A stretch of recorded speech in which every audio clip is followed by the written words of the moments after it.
the Indiana Fever's coaching staff just so out of it and lost in the sauce?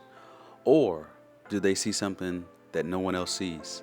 Let's talk about it. Stay tuned.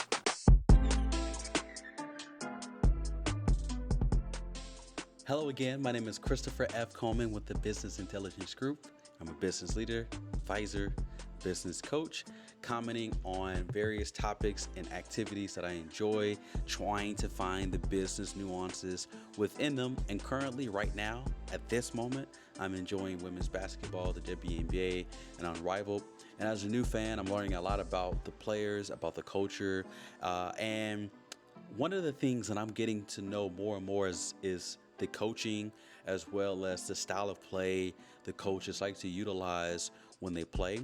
And Stephanie White, she's in a lot of hot water with fans, particularly because fans, they want to see Caitlin Clark run up and down the floor, make decisions quickly, just a run and gun offense, a full court offense, whereas Stephanie White is more of a slow it down, half court offense set.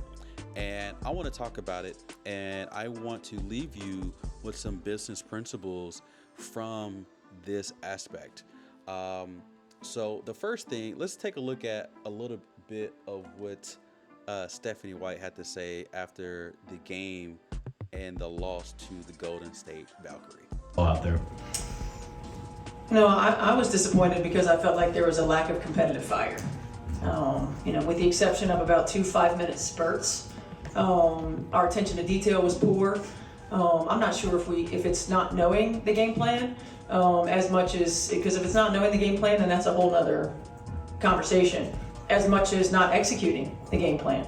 Our attention to detail, undisciplined. I felt like our energy and our competitive fire was not there, and that's disappointing.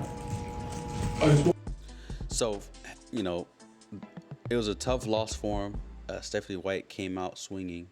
But first thing I want to say, I want to give a round of applause to the marketing here.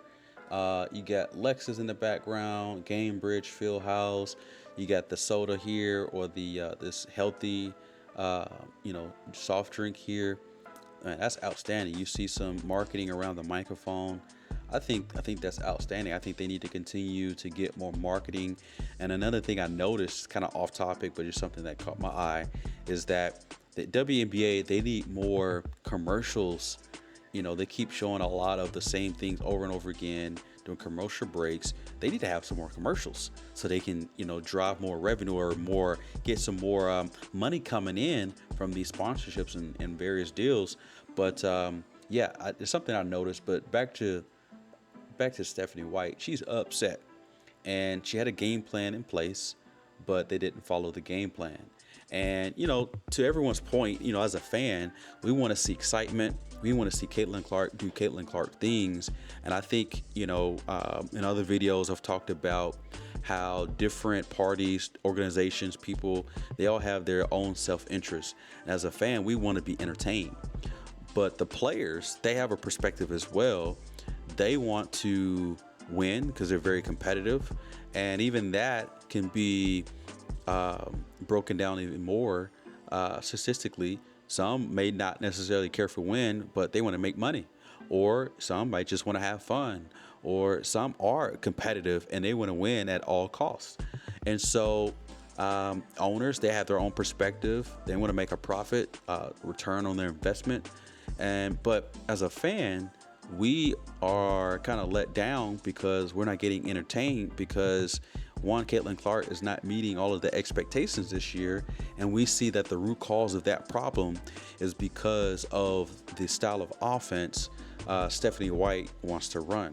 And as I look at some of the film, Why do you think you can add some of these inconsistencies? as I look at some of the film and some of the highlights, I began to kind of study and kind of look at, what's going on, and I want to look at a couple of these just to see what you guys think. So here we go. In the first quarter. So in the first quarter, you have Ari McDonald, Boston, Howard, Caitlin Clark, and Mitchell. Now, one of the first things that I heard is that the fact that this lineup with 3 guards and maybe a center and a forward here, they were too small compared to this long defense. But at first quarter, I think they did pretty well starting off. But it was because of the full court offense. And but yeah, let's keep going. So she is gaining a lot more confidence as an offensive player. So this first play here. Oh man, I messed up. Let me go back. In the first quarter. So this first play here, you see Kelsey comes off a screen set by Howard. Clark is not even, this play is not even drawn for her. So she's just in the corner. Thornton is a really good player and very good defensive player. And so maybe it's good that, she's taking her off of the action that's going on. So let's see. This is a mismatch right here. Boston has a lot more size and strength. That's something that maybe they should have gone too early if they want to slow things down. But yeah, let's look at the screen here. Set. A lot more. Catch the handoff. Confidence here. As an offensive player. We already know what a great defender she is. And she takes it to the hoop. That's a difficult shot. That's not going to be there every day. All the time. Here's Mitchell, who's been red hot and rolls her first shot in. It is really tough to deal with this situation.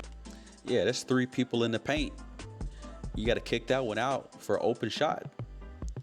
And so there's a dribble handoff by Boston.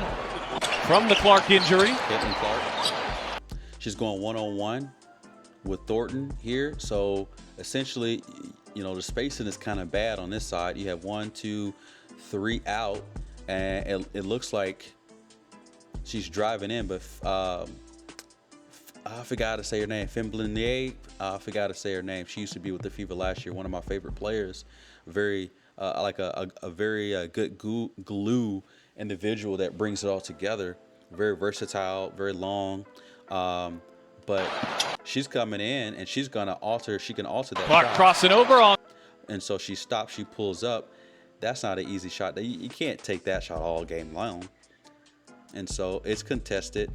And so the drive steps back and knocks it down. Here we go, Pat. 2 feet in the paint. Separate. Bucket. Back from injury. And in fact. All right, so you got Caitlin Clark really pushing the offense. She's speeding down there. The defense isn't already set.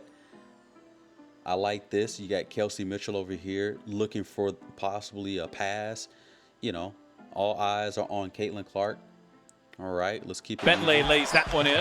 So she stops on the dime, pulls up. Look at this gap here. And this is where Caitlin Clark is at her best, is to push the offense. And look at this. Look at this. The defense is not set. This is what Caitlin Clark does. Look at the attack. How quickly up the floor. And Clark hits a 3. The Fever have hit 4 straight shots. Up the floor. Again, so good at. Here we go again. Caitlin comes down the court at blistering speeds. The defense isn't set. Thornton is way back here, so they have to switch here. Look how quickly Indiana gets in transition. We got a Cutter Howard coming from the wing. And that's just such a change with Clark. And so this is what I believe everyone is talking about, is that you have to give the ball to Caitlin Clark. The ball has to be in her hand, and she would make the right decisions. She's going to make things happen. And I agree to a certain point. You can win a lot of games. You can get a lot of fans involved. Let me put the game back on so we can keep looking at it while I talk. But the issue is, and this is where the strategy comes in, and I think this is where Stephanie White is coming from. At some point, they're going to stop Caitlin Clark from doing what she does. Whether it's double teams, whether it's traps, whether it's pressure on the ball every time she gets it. There's going to be times where Caitlin Clark is not going to be able to do what she does because of the game planning. And when you get to the playoffs, when you have to win multiple games, it slows down because they're going to stop the best player at what they do best as best they can. And so what if Stephanie White, what she's actually doing is trying to play chess. She's trying to develop an offense, preparing the players for the playoffs and to win a championship. I don't think you can win a championship playing like this. James Harden, ISO, and where the offense goes through one player, that is, one angle that defenses can plan for and stop. Yeah, Caitlin Clark, whenever she's, blistering full court, down the court, putting pressure on the defense where they can't get set, it's great. You shoot threes, you get some rebounds. Yeah, it's great. And so, but ultimately, I think Stephanie White, she knows what it takes to win a championship. In the playoffs, the game slows down to more of a half-court pace, and you have to be able to score in half-court sets. And you can't just have an offense center around just one player. You have to be able to win by committee.